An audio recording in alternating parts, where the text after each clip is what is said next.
చంద్రబాబు గారు కూటమి కలిపి చేసిన వాగ్దానాలు ఎన్నో ఉన్నాయి. అందులో భాగంగా సూపర్ సిక్స్లో భాగంగా చంద్రబాబు గారు చేసిన వాగ్దానం మహిళలకు ఆర్టీసీ బస్సులలో ఫ్రీగా ప్రయాణం చేసే వెసులుబాటు. మరి చంద్రబాబు గారు నెల రోజులైనా ఈ చిన్న వాగ్దానాన్ని ఎందుకు నిలబెట్టుకోవడం లేదో సమాధానం చెప్పాల్సిన అవసరం ఉంది. ఎందుకంటే సూపర్ 6లో భాగంగా చంద్రబాబు గారు మహిళల కోసం చేసిన ఈ వాగ్దానం చాలా ప్రాముఖ్యమైంది. ఇది మంచి పథకం కాబట్టే అటు తెలంగాణలో ఇటు కర్ణాటకలో అమలు చేసిన ఈ పథకాన్ని చంద్రబాబు గారు కూడా సూపర్ 6లో భాగంగా చేర్చడం జరిగింది. మరి తెలంగాణ ప్రభుత్వం రేవంత్ రెడ్డి గారు కాంగ్రెస్ పార్టీ తరఫున ముఖ్యమంత్రి అయిన ప్రమాణ స్వీకారం చేసిన రెండో రోజే మహిళలకు, అమ్మాయిలకు, ట్రాన్స్జెండర్స్కు ఆర్టీసీ బస్సులలో ఫ్రీ ప్రయాణం చేయగలిగారు, అమలు చేయగలిగారు. అధికారంలోకి వచ్చిన 2 రోజుకి. కర్ణాటకలో కాంగ్రెస్ పార్టీ అధికారంలోకి వచ్చిన 3 వారాలకే ఆర్టీసీలో మహిళలకు ఫ్రీగా ప్రయాణం చేసే వెసులుబాటు కలిగించగలిగారు. అక్కడ వాగ్దానం నిలబెట్టుకోవడానికి కూడా వాళ్ళకి ఎక్కువ సమయం పట్టలేదు. మరి చంద్రబాబు గారికి ఎందుకు ఇంత సమయం పడుతుందో చంద్రబాబు గారు చెప్పాలి. ఎందుకంటే మహిళలకు ఆర్టీసీ బస్సులలో ప్రయాణం చేసే ఈ పథకం చాలా యూస్ఫుల్ కాబట్టే ఈరోజు లేవనెత్తుతున్నాం. మహిళలు అన్న వాళ్ళు మన జనాభాలో సగం, హాఫ్ ద పాపులేషన్కి డైరెక్ట్గా వర్తించే పథకం ఈ పథకం. మహిళలకి రక్షణ కల్పించే పథకం కూడా. ఎందుకంటే మహిళలు ఒక చోటు నుంచి ఇంకో చోటికి వెళ్ళాలి అంటే ఆర్టీసీ బస్సులో అయితే సేఫే కాకుండా ఈ పథకం ద్వారా ఫ్రీగా అయితే మహిళలు ఎక్కువ ఆర్టీసీ బస్సులలోనే ప్రయాణం చేసే అవకాశము వీలు ఉంటుంది. కాబట్టి వాళ్ళ పాపులేషన్ ఆర్టీసీ బస్సులో ఎక్కువ అయితే, సే ఫర్ ఎగ్జాంపుల్ ముందు భాగంలో మొత్తం మహిళలకని రిజర్వేషన్ ఉంది కాబట్టి మహిళలు ఎక్కువ భాగం అయితే, మోస్ట్ ఆఫ్ ద బస్ మహిళలు అయితే వాళ్ళకు సెక్యూరిటీగా కూడా ఉంటుంది. కాబట్టి మహిళలకు పనికొచ్చే పథకం ఈ పథకం. మరి ఈ చిన్న పథకాన్ని అమలు చేయడానికి చంద్రబాబు గారికి ఇంత సమయం ఎందుకు పడుతుందో, దీంట్లో విధి విధానాలు ఏముంటాయో, పరిశీలించాల్సింది ఏముంటుందో మాకైతే అర్థం కావటం లేదు. ఎందుకంటే విధి విధానాలు దీంట్లో పరిశీలించి చేయాల్సింది ఏముంటుంది? మహిళలు అన్నాక మహిళలందరికీ వర్తిస్తుంది, ఆడపిల్లలందరికీ వర్తిస్తుంది. మరి దీంట్లో విధులు విధానాలు ఏముంటాయి? బస్సులోకి ఎక్కుతారు, వాళ్ళకు ఫ్రీగా ప్రయాణం చేసే వెసులుబాటు కలిగించాలి. ఇది ఇంత సింపుల్ పథకం కాబట్టే రేవంత్ రెడ్డి గారు రెండో రోజే దీన్ని అమలు చేయగలిగారు. ఏ పథకమైనా అమలు చేయడానికి చిత్తశుద్ధి ఉండాలి. రాజశేఖర రెడ్డి గారికి ఆ చిత్తశుద్ధి ఉంది కాబట్టే రాజశేఖర రెడ్డి గారు ఉచిత విద్యుత్తు అంత తొందరగా మొదటి సంతకంలోనే వాగ్దానం చేశారు. కాబట్టి విధి విధానాలు ఏమీ ఆలోచించకుండా మేనిఫెస్టోలో పెట్టిన అంశం కాబట్టి వెంటనే అమలు చేయడం కూడా జరిగింది. మరి అలాంటప్పుడు మహిళలకు ఇంతగా పనికొచ్చే ఈ పథకాన్ని చంద్రబాబు గారు ఇంత సమయం ఎందుకు పడుతుందో సమాధానం చెప్పాలి. ఇవే కాకుండా చంద్రబాబు గారి సూపర్ 6లో మిగతా పథకాలకు కూడా చంద్రబాబు గారు వెంటనే అమలు చేయాలని డిమాండ్ చేస్తున్నాం. ఈరోజు కొత్తగా నిన్న చంద్రబాబు గారు ఇచ్చిన జియో ప్రకారము అమ్మకి వందనం అనే పథకం, అమ్మకి వందనం అనే పథకంలో చంద్రబాబు గారు వాగ్దానం చేసినప్పుడు ప్రతి తల్లికి ఎంతమంది బిడ్డలుంటే అంతమంది, ఒకరుంటే 15,000 వస్తుంది, ఇద్దరుంటే 30,000 వస్తుంది, ముగ్గురుంటే 45,000 వస్తుంది, నలుగురుంటే ఏకంగా 60,000 వస్తుంది అని చంద్రబాబు గారు ఊదరగొట్టి మరీ క్యాంపెయిన్ చేశారు.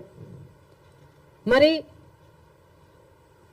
ఈ స్కీమ్కు విధి విధానాలు ఎలా ఉంటాయి? చంద్రబాబు గారు నిన్న విడుదల చేసిన జీవోలో అయితే ప్రతి తల్లికి అని రాశారు. అంటే ఈ పథకం ప్రతి తల్లికి 15,000నా లేకపోతే ప్రతి బిడ్డకు 15,000నా?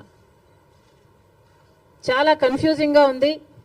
ఈ సాక్షి పత్రిక అయితే ప్రతి తల్లికి 15,000 మాత్రమే, అంటే ఒక్కరికే ఇస్తారు, తల్లికి ఇస్తారు, ఒక బిడ్డకు చొప్పునే ఇస్తారు, మిగతా వాళ్ళకందరికీ ఎగనామం పెడతారు అని సాక్షి రాయడం జరిగింది. మరి చంద్రబాబు గారు దీనికి క్లారిటీ ఇవ్వాలి. ఈ పథకం వర్తిస్తున్నది ప్రతి తల్లికి 15,000 లేకపోతే ప్రతి బిడ్డకు 15,000? చంద్రబాబు గారు వాగ్దానం చేసినట్టు ప్రతి బిడ్డకు 15,000 ఇవ్వాలని,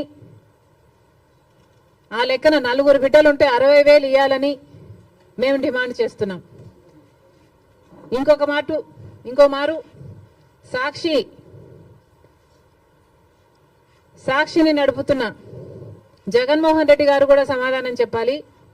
ఇలాగే జగన్మోహన్ రెడ్డి గారు కూడా అమ్మఒడి అనే పథకం, ఆయన ముఖ్యమంత్రి కాకముందు అమ్మఒడి పథకం కింద మేము ప్రతి బిడ్డకు 15,000 ఇస్తాము అని ఆ రోజు వాగ్దానం చేశారు. తర్వాత ముఖ్యమంత్రి అయ్యారు జగన్మోహన్ రెడ్డి గారు, ప్రతి బిడ్డకు 15,000 ఇవ్వలేదు, ఒక్క బిడ్డకు మాత్రమే. అంటే ప్రతి తల్లికి 15,000 అన్నట్టుగానే జగన్మోహన్ రెడ్డి గారు కూడా వ్యవహరించారు. మరి జగన్మోహన్ రెడ్డి గారికి ఆ వాగ్దానం గుర్తులేదేమో ఈరోజు చంద్రబాబు గారు గురించి రాస్తున్నారు. జగన్మోహన్ రెడ్డి గారు కూడా ఇదే వాగ్దానాన్ని ఇచ్చి మాట తప్పడం జరిగింది. తల్లికి 15,000 అని అనకుండా ఆ రోజు బిడ్డకు ఎంతమంది బిడ్డలుంటే అంతమంది బిడ్డలకు 15,000 ఇస్తాము అని తాను చెప్పడమే కాదు, జగన్మోహన్ రెడ్డి గారి తరఫున క్యాంపెయిన్ చేసిన నేను కూడా, నాతో కూడా అదే వాగ్దానమే చెప్పించారు. ఆ రోజుల్లో నేను కూడా జగన్మోహన్ రెడ్డి గారు ఈ పథకాన్ని అమలు చేస్తారు అని నమ్మి బాయ్ బాయ్ బాబు క్యాంపెయిన్లో నేను కూడా ప్రచారం చేయడం జరిగింది. కానీ జగన్మోహన్ రెడ్డి గారు ముఖ్యమంత్రి అయిన తర్వాత అమ్మఒడి పథకం కింద కేవలం ఒక బిడ్డకు మాత్రమే ఇవ్వడం జరిగింది. జగన్మోహన్ రెడ్డి గారు ఒక బిడ్డకే ఇచ్చారు, ఇప్పుడు చంద్రబాబు గారు కూడా ఒక బిడ్డకే ఇస్తారు అని అర్థం వచ్చేటట్టుగా నిన్న జీవోలో ప్రతి తల్లికి 15,000 అని రాయటం జరిగింది. కాబట్టి చంద్రబాబు గారు దీని మీద క్లారిటీ ఇవ్వాల్సిన అవసరం ఉంది అని కాంగ్రెస్ పార్టీ డిమాండ్ చేయడమే కాకుండా ప్రతి బిడ్డకు మీరు వాగ్దానం చేసినట్టు సూపర్ 6లో ఉన్న ప్రతి వాగ్దానము నిలబెట్టుకోవాలని కాంగ్రెస్ పార్టీ చంద్రబాబు గారిని, కూటమిని డిమాండ్ చేస్తున్నాం. ఇక ఇటీవల క్రియేట్ చేస్తున్న కన్ఫ్యూషన్ విశాఖపట్నం స్టీల్స్, వైజాగ్ స్టీల్కి సంబంధించి తెలుగుదేశం పార్టీ ప్రజాప్రతినిధులే రకరకాలుగా మాట్లాడుతున్నారు. ఒకరేమో అది లాస్ మేకింగ్ కంపెనీ, అమ్మక తప్పదు అని ఒక రకంగా మాట్లాడతారు. ఇంకొకరేమో ప్రైవేటైజ్ చేయము అని మాట్లాడతారు. అసలు విశాఖ స్టీల్కు ఇంత ప్రమాదం ఎందుకు వచ్చిందో ఆంధ్ర రాష్ట్ర ప్రజలందరూ కూడా ఆలోచన చేయాలి.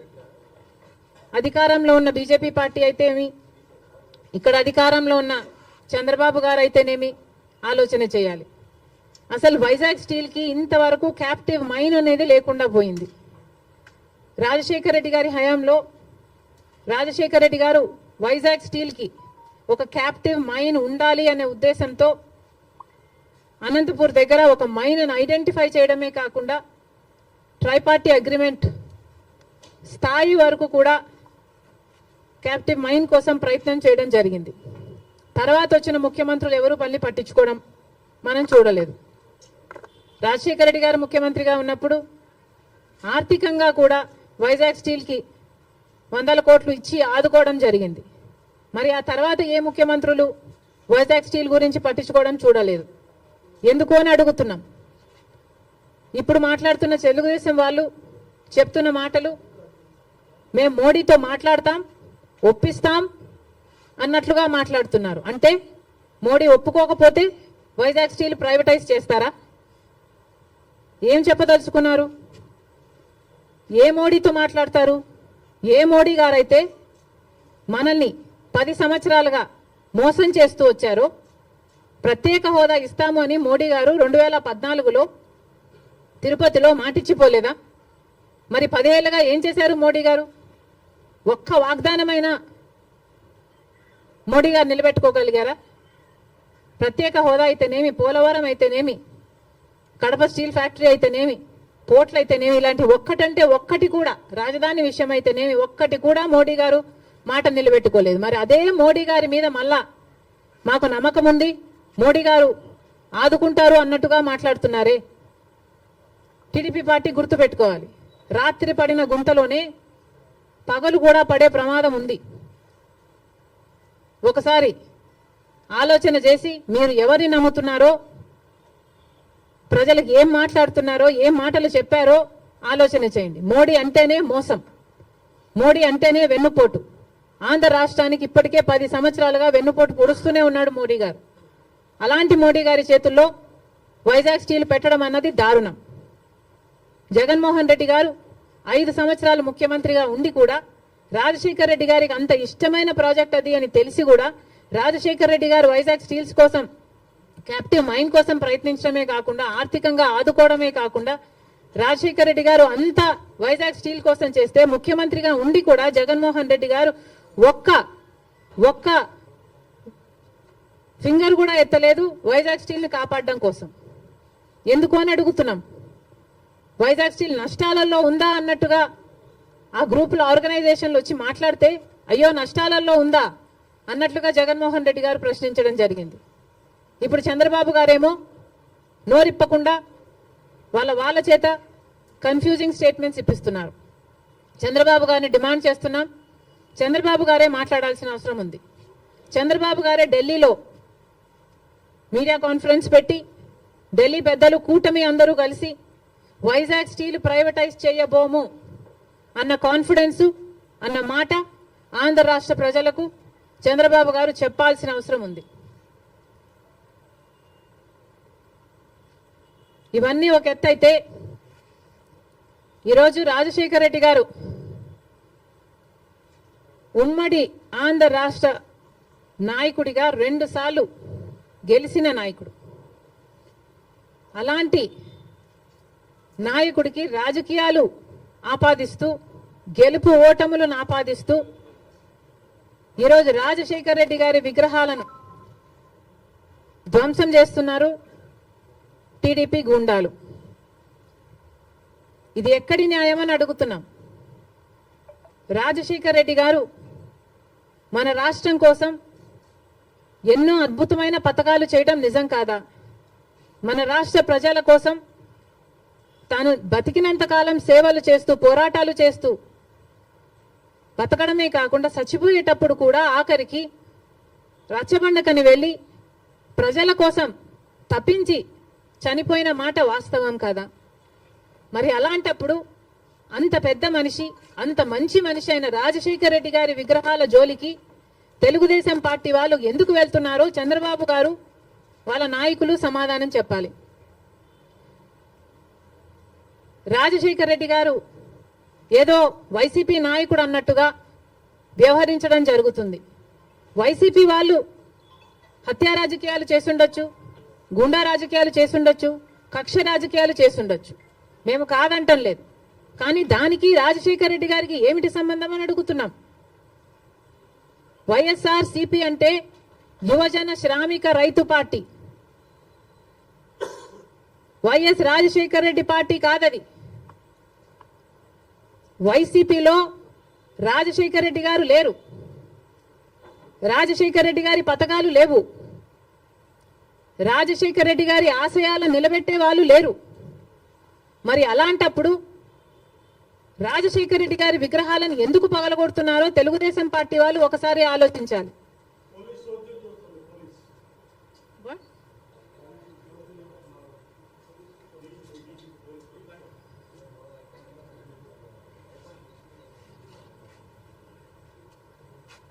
రాజశేఖర రెడ్డి గారిని ఆయన ఆశయాలని నిలబెట్టే వాళ్ళే అయితే రాజశేఖర రెడ్డి గారు తలపెట్టిన జలయజ్ఞంని జగన్మోహన్ రెడ్డి గారు ఎందుకు విస్మరించారు? రాజశేఖర రెడ్డి గారు తన ప్రాణం కంటే ఎక్కువ నేను ఇందుకోసమే పుట్టాను, జలయజ్ఞం కోసమే పుట్టాను అని రాజశేఖర రెడ్డి గారు అంతగా జలయజ్ఞం కోసం తప్పిస్తే జగన్మోహన్ రెడ్డి గారు 6 నెలల్లో జలయజ్ఞం మొత్తం పూర్తి చేస్తానన్న జగన్మోహన్ రెడ్డి గారు కనీసం ఒక్క ప్రాజెక్టు కూడా ముట్టుకోలేదు. మరి వైసీపీలో రాజశేఖర రెడ్డి గారు ఉన్నారో లేదో ఆలోచన చేసుకోవాలి.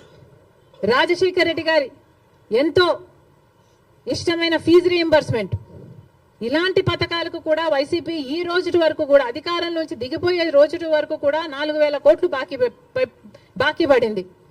చిక్కీలకు, స్కూల్ యూనిఫాములకు, ఆఖరికి కోడిగుడ్లకు కూడా బిల్లులు కట్టలేదట. మరి అలాంటప్పుడు రాజశేఖర రెడ్డి గారి ఆశయాలను నిలబెట్టే పార్టీ వైసీపీ పార్టీ అని ఎందుకు అనుకుంటున్నారు? అది కాదు కాబట్టే ఈరోజు ప్రజలు వైసీపీకి అంత బుద్ధి చెప్పారు, గోతి తీసి పాతి పెట్టడం జరిగింది. మళ్ళీ చెప్తున్నాం, వైసీపీ అంటే యువజన శ్రామిక రైతు పార్టీ, వైఎస్ఆర్ పార్టీ కానే కాదు. రాజశేఖర రెడ్డి గారికి వైసీపీ పార్టీకి అసలు సంబంధమే లేదు. రాజశేఖర రెడ్డి గారు is a tall leader of the Congress party. Congress party ముఖ్యమంత్రిగా 2 సార్లు కాంగ్రెస్ పార్టీని రాష్ట్రంలోనే కాకుండా దేశంలో కూడా అధికారంలోకి తీసుకొచ్చిన గొప్ప నాయకుడు రాజశేఖర రెడ్డి గారు. రాజశేఖర రెడ్డి గారు is a Congress man. He lived a Congress man and he died a Congress man. He was faithful to the Congress party, and as much as he was faithful to the Congress party was also faithful to Rajshekar Reddy garu, and 2 సార్లు ముఖ్యమంత్రిని చేసింది. రాజశేఖర రెడ్డి గారి కోరిక మేరకు రుణమాఫీ అయితేనేమి, ఉపాధి హామీ పథకం అయితేనేమి, ఇలాంటివి ఎన్నో రాజశేఖర రెడ్డి గారి ద్వారా కాంగ్రెస్ పార్టీ ఆంధ్ర రాష్ట్రంలో అమలు చేయగలిగింది.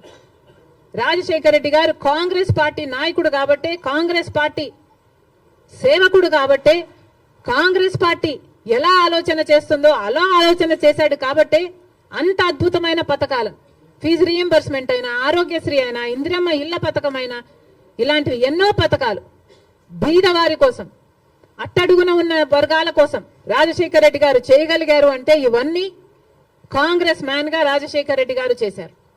మళ్ళీ చెప్తున్నాం, ఈరోజు కాంగ్రెస్ మ్యాన్ గా రాజశేఖర రెడ్డి గారు నిలిచారు, బతికారు, అలాగే చచ్చిపోయారు. వైసీపీ పార్టీని అడుగుతున్నాం, మొన్న YCP party Congress party TDP పార్టీకి తోక పార్టీ అన్న కమెంట్ చేశారు. మేము కాదు తోక పార్టీ, బీజేపీ పార్టీకి తోక పార్టీ వైసీపీ పార్టీ. అధికారంలో ఉన్న 5 సంవత్సరాలు వైసీపీ పార్టీ బీజేపీ పార్టీకి ఊడిగలు చేసింది. ఎక్కడ వాళ్ళకి ఏ అవసరం ఉంటే ఆ బిల్లుకు అప్పుడు అక్కడ మద్దతు ఇచ్చారు. బీజేపీ పార్టీకి సంబంధించిన ఏ బిజినెస్ మ్యాన్ ఉన్నా, ఏ నాయకుడున్నా, రాజ్యసభ కావాలంటే రాజ్యసభ, టీటీడీ కావాలంటే టీటీడీ, ఏది పడితే అది బీజేపీకి తొత్తులుగా పనిచేసిన పార్టీ వైసీపీ పార్టీ. అధికారంలో ఉన్నప్పుడు ప్రత్యేక హోదాను తాకట్టు పెట్టడమే కాకుండా రాష్ట్ర భవిష్యత్తును కూడా తాకట్టు పెట్టిన పార్టీ వైసీపీ పార్టీ. బీజేపీ పార్టీకి అధికారంలో 5 సంవత్సరాలు ఊడిగలు చేయడమే కాకుండా ఇప్పుడు కూడా స్పీకర్ విషయంలో, మొన్న జరిగిన స్పీకర్ ఎన్నికల విషయంలో మళ్ళీ అదే బీజేపీ పార్టీకి మద్దతు ఇచ్చాడు జగన్మోహన్ రెడ్డి గారు. మణిపూర్ ఘటనలతో సహా మొత్తం ఏది చూసుకున్నా కూడా బీజేపీ పార్టీతోనే ఉన్నాడు జగన్మోహన్ రెడ్డి గారు. మరి బీజేపీ పార్టీకి తొత్తుగా ఉన్నది, తోక పార్టీగా ఉన్నది, ఉంచుకున్న పార్టీగా ఉన్నది వైసీపీ పార్టీ. మళ్ళీ చెప్తున్నాం, కాంగ్రెస్ పార్టీ ఒక నిబద్ధత కలిగిన పార్టీ, నిజాయితీ ఉన్న పార్టీ. మేము ఎవరికి అక్రమంగా ఏ పార్టీతో పొత్తులు పెట్టుకోలేదు, సంబంధాలు పెట్టుకోలేదు వైసీపీ పార్టీ లాగా. మళ్ళీ చెప్తున్నాం, రాజశేఖర రెడ్డి గారు is a Congress man. Telugu Desam party నాయకుల్ని, కార్యకర్తలకి, అందరికీ కూడా హెచ్చరిస్తున్నాం, రాజశేఖర రెడ్డి గారి విగ్రహాల జోలికి వెళ్ళకండి. వైసీపీకి వైఎస్ఆర్కి సంబంధం లేదు. యువజన శ్రామిక రైతు పార్టీ జగన్మోహన్ రెడ్డి గారి పార్టీ. రాజశేఖర్ రెడ్డి గారు is a Congress man. Rajasekhar Reddy గారి విగ్రహాల జోలికి మళ్ళీ వెళ్లారు అంటే నేనే వెళ్ళి ఆ విగ్రహాల దగ్గర ధర్నా చేస్తా. ఏ ఊర్లో మీరు బద్దలు కొడతారో ఆ ఊరికి వచ్చి ఊరికి వచ్చి నేను ధర్నాలు చేసి మిమ్మల్ని బద్నాం చేస్తాం. అంతేకాదు మీరు గుర్తుపెట్టుకోవాల్సిన విషయం ఏమిటంటే ఇదే హత్య రాజకీయాలు, ఇదే కక్ష రాజకీయాలు, ఇదే గుండా రాజకీయాల వల్ల ప్రజలు విసుకెత్తి వైసీపీ పార్టీకి గోయి తీసి పాతి పెట్టడం జరిగింది. మళ్ళీ అదే తెలుగుదేశం పార్టీకి జరగకుండా చూసుకోండి. Thank you very much.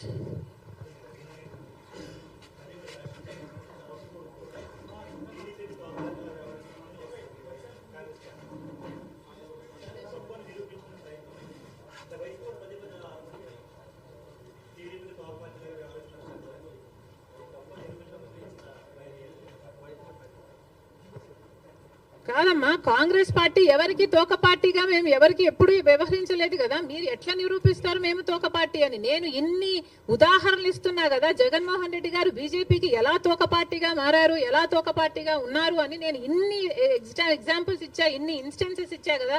Manipur అయితేనేమి, స్పీకర్ అయితేనేమి, మీరు బీజేపీ పార్టీ వాళ్ళకి అధికారం ఇవ్వడం అయితేనేమి, మీరు అధికారంలో ఉన్నప్పుడు వాళ్ళు బిజినెస్ లీడర్ అయితేనేమి, ఇవన్నీ మేము చెప్తున్నాం. మీరు నిరూపించండి. కాంగ్రెస్ పార్టీ ఎక్కడ తెలుగుదేశం పార్టీకి తోక పార్టీగా ఉన్నారు? ఒక్క చోట అంటే ఒక్క చోట కూడా మేము బీజేపీ పార్టీకి కానీ తెలుగుదేశం పార్టీకి కానీ పవన్ కళ్యాణ్ పార్టీతో కానీ మాకు ఎటువంటి వైసీపీ పార్టీతో కూడా ఎటువంటి సంబంధాలు లేవు లేవు లేవు. Congress party is the only opposition in the state of Andhra Pradesh. Because ఒక పక్క బీజేపీ పార్టీ ఉంది, ఆ బీజేపీ పార్టీతోనే కలిసి ఉన్నారు తెలుగుదేశం పార్టీ అయినా, వైసీపీ పార్టీ అయినా, జనసేన పార్టీ అయినా. బీజేపీ పార్టీ ఆంధ్ర రాష్ట్రంలో ఈ రోజు వరకు కూడా రాజ్యం ఏలుతుంది. కారణం ఏమిటి అంటే బీజేపీకి అర్థం ఆంధ్రప్రదేశ్ లో బాబు, జగన్, పవన్ కాబట్టి. వీళ్ళలో ఏ ఒక్కరు అధికారంలో ఉన్నా బీజేపీ పార్టీ అధికారంలో ఉన్నట్టే. ఎందుకంటే బీజేపీ పార్టీతో వీళ్ళు పొత్తులు పెట్టుకున్న పార్టీలు. ఒకరు సక్రమంగా పెట్టుకుంటే ఇంకొకరు అక్రమంగా పెట్టుకున్న పార్టీలు. అంతే తేడా. ఒకరు బహిరంగంగా పెట్టుకుంటే ఇంకొకరు రహస్యంగా పెట్టుకున్నారు. అంతే తేడా. కానీ ఆ మొత్తం బీజేపీతోనే ఉన్నారు. జగన్మోహన్ రెడ్డి గారైనా, చంద్రబాబు గారైనా, జనసేన పవన్ కళ్యాణ్ గారైనా. ఒక్క కాంగ్రెస్ పార్టీ మాత్రమే ప్రజల పక్షాన నిలబడింది, ప్రతిపక్షంలో నిలబడిన పార్టీ ఈ రోజు ఆంధ్ర రాష్ట్రంలో.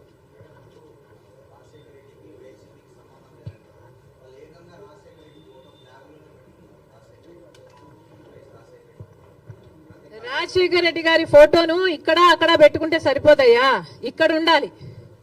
ఇక్కడ ఉంటే రాజశేఖర్ రెడ్డి గారి ఆశయాలు ఈరోజు నిలబడండు. ఇక్కడ లేదు కాబట్టే రాజశేఖర్ రెడ్డి గారి జలయజ్ఞాన్ని గాల్లోకి వదిలేశారు, రాజశేఖర్ రెడ్డి గారి ఫీజు రీయింబర్స్మెంట్ గాల్లోకి వదిలేశారు. ఇక్కడ లేదు కాబట్టే రాజశేఖర్ రెడ్డి గారి ఆరోగ్యశ్రీకి కూడా బాకీలు పెట్టారు. రాజశేఖర్ రెడ్డి గారు అంతగా చెప్పుకుంటున్నారు కదా. మరి రాజశేఖర్ రెడ్డి గారి వర్ధంతి మొన్న జరిగిందయ్యా, 75వ వర్ధంతి. ఏం చేశారో చెప్పండి. 75వ జయంతి మొన్న జరిగింది. 75వ జయంతి రాజశేఖర్ రెడ్డి గారు ఎంత గొప్పగా చేసి ఉండాలి. మరి ఏం చేశాడు జగన్మోహన్ రెడ్డి గారు 75వ జయంతి కోసం?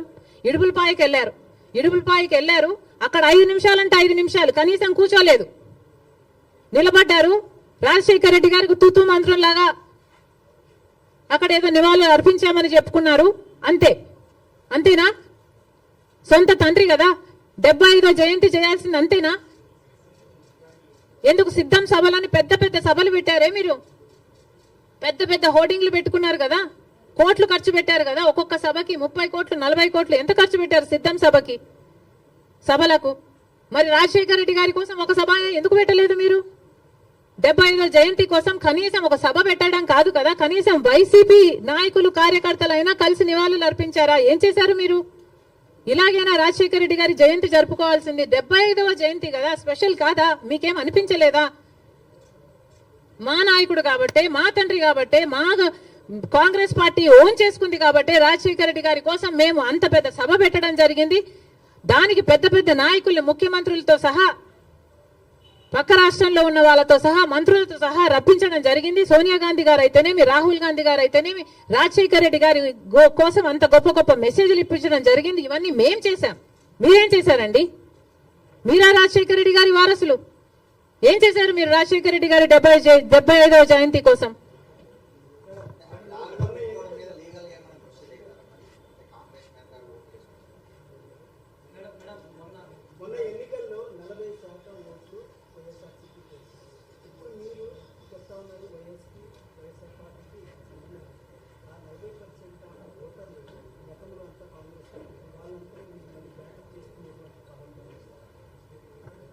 తప్పకుండా చేస్తాం. ఎందుకు చేయకూడదు? ఏ 39% వైసీపీకి ఓట్లేసిన వాళ్ళు ఉన్నారో వాళ్ళందరూ చంద్రబాబు గారు ముఖ్యమంత్రి కాకూడదు అని ఓట్లేసిన వాళ్ళు. అంటే గత ఎన్నికలు మొత్తము చంద్రబాబు ముఖ్యమంత్రిగా కావాలా లేకపోతే చంద్రబాబు గారు ముఖ్యమంత్రిగా వద్దా అన్న లైన్ మీద జరిగింది. ముఖ్యమంత్రిగా చంద్రబాబు గారు వద్దు అనుకున్న వాళ్ళు మొత్తం వైసీపీకి వేశారు. ఎందుకంటే కాంగ్రెస్కి ఆ ఛాన్స్ లేకపోయింది కాబట్టి, Congress was two week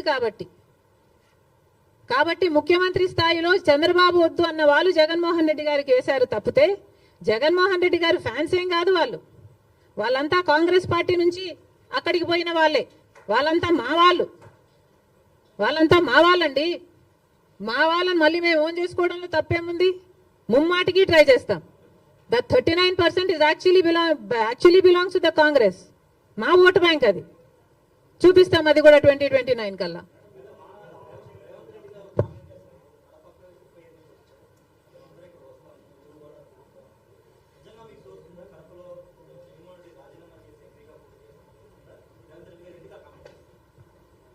Revanth అన్నకి మనస్ఫూర్తిగా కృతజ్ఞతలు.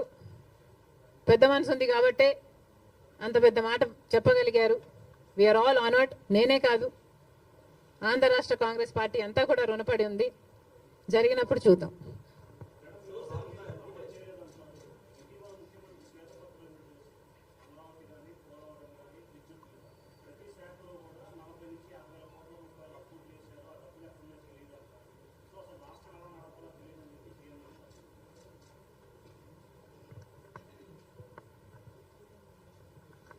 రాష్ట్రం ఎలా నడపాలో సీఎం తెలియదు అని చెప్తున్నారు అంటే నేను నమ్మను. ఆయనకు ఎక్స్పీరియన్స్ ఉంది అనుకునే జనాలు 4వ ముఖ్యమంత్రినిగా చేశారు. అలాంటి స్టేట్మెంట్ ఇచ్చుంటాడు అని నేను అనుకోను. ఒకవేళ ఇచ్చుంటే that's very very irresponsible. He has to figure out a way how to take this forward. చాలా అన్యాయం. చంద్రబాబు గారు 5 సంవత్సరాలు ముఖ్యమంత్రిగా ఉండి 2 లక్షల కోట్ల అప్పు చేస్తే జగన్మోహన్ రెడ్డి గారు 5 సంవత్సరాలుగా ఉండి 8 లక్షల కోట్ల అప్పు చేశారు. ఇక్కడ నుంచి ఎలా ముందుకు వెళ్ళాలి అనేది చంద్రబాబు గారు ఫిగర్ అవుట్ చేసుకోవాలి. అందుకు టైం పట్టొచ్చు. అందుకనే మేము ఇప్పటి నుంచి వీఆర్ నాట్ స్పెషల్ స్టేటస్ మీద, పోలవరం మీద, రాజధాని మీద మేము ఇప్పటి నుంచి ధర్నాలు కొట్లాట్లు చేయటం లేదు. ఎందుకంటే మాకు కూడా తెలుసు హీ నీడ్ సమ్ టైం. కానీ ఉచిత ప్రయాణం ఆడవాళ్ళ కోసం అన్నది అది వెంటనే చేయొచ్చు కదా అన్నదే నా పాయింట్. మహిళలకు మొన్న అమలాపురంలో ఒక ఆడబిడ్డ మీద అత్యాచారం జరిగింది, నంద్యాలలో జరిగింది. ఇలాంటివన్నీ ఆపటానికే, మహిళలకు కొంచెం సెక్యూరిటీ కలిగించడానికే సచ్ అన్ ఈజీ స్కీమ్ కదా. తెలంగాణలో 2 రోజుల్లో అమలు చేశారు. ఇక్కడ ఎందుకు చేయలేకపోతున్నారు? చేయండి. చేసిన తర్వాత దాని పరిణామాలు ఎలా ఉంటాయి, దాని నష్టాలు ఎలా ఉంటాయి, అది గవర్నమెంట్ ఆర్టీసీకి ఎలా భర్తీ చేయాలన్నది మీరు చూసుకోండి. కానీ మీరు ఆల్రెడీ వాగ్దానం ఇచ్చారు కాబట్టి నిలబెట్టుకోండి అని మాత్రమే మేము చెప్తున్నాం.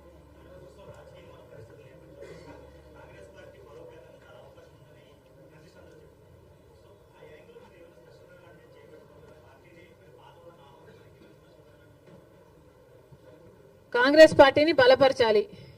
అది ఒక్క రోజులో జరిగేది కాదు, ఒక స్ట్రాటజీతో జరిగేది కాదు. ఇది ఒక సుదీర్ఘ ప్రయాణం. కాకపోతే 5 సంవత్సరాలు టైం ఉంది కాబట్టి ఈ టైంను సద్వినియోగం చేసుకోవాలి.